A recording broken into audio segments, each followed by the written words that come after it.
ഈശോ മിശിഹായിക്ക് സ്തുതിയായിരിക്കട്ടെ. ഇന്നത്തെ കാറ്റഗിസം അവറിലേക്ക് ഏവർക്കും സ്വാഗതം.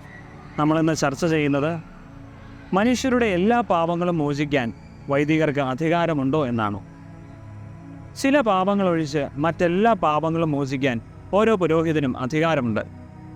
ചില പാപങ്ങളുടെ മോചനം അതിൻ്റെ ഗൗരവം കാണിക്കുന്നതിനു വേണ്ടി മെത്രാന്മാർക്കും മാർപ്പാപ്പയ്ക്കും പ്രത്യേകമായിട്ട് നീക്കിവെച്ചിരിക്കുകയാണ്. ഈ പാപങ്ങളെയാണ് നമ്മൾ റിസർവ്ഡ് സിൻസ് അഥവാ പിടിക്കപ്പെട്ട പാപങ്ങളെന്ന് പറയുന്നത്. എന്നാൽ മരണകരമായ ഒരു സാഹചര്യത്തിൽ ഏത് ഗൗരവതരമായ പിടിക്കപ്പെട്ട പാപവും മോചിക്കാൻ നിയമപരമായി ഓരോ വൈദികനും അവകാശമുണ്ട്.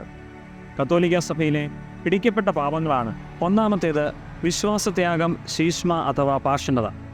രണ്ടാമത്തേത് കൂദാശ ചെയ്ത തിരുശരീര രക്തങ്ങളെ മനഃപൂർവ്വം അവഹേളിക്കുന്നത്. മൂന്നാമത്തേത് മാർപ്പാപ്പയെയോ മെത്രാന്മാരെയോ ശാരീരികമായി കയ്യേറ്റം ചെയ്യുന്നത്.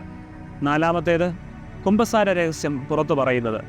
അഞ്ചാമത്തേത് ഒരു വൈദികനുമായി ലൈംഗിക പാപം ചെയ്ത വ്യക്തിയുടെ പാപം അതേ വൈദികൻ തന്നെ മോചിക്കുന്നത്.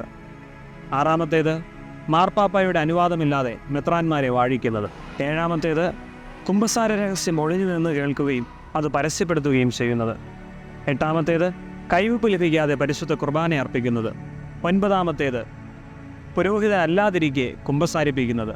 പത്താമത്തേത് കുമ്പസാരത്തിനിടയ്ക്ക് വൈദികൻ തന്നെ പീഡിപ്പിക്കാനായിട്ട് ശ്രമിച്ചുവെന്ന് വ്യാജം പറഞ്ഞു പരത്തുന്നത്. പതിനൊന്നാമത്തേത് ഒരു സന്യാസിയോ സന്യാസിനിയോ പുരോഹിതനോ നിയമപരമായ വിടുതൽ മേടിക്കാതെ വിവാഹത്തിന് പരിശ്രമിക്കുന്നത്. അവസാനത്തേത് ഭ്രൂണഹത്യ ചെയ്യുന്നതോ അതിന് കൂട്ടുനിൽക്കുന്നതോ.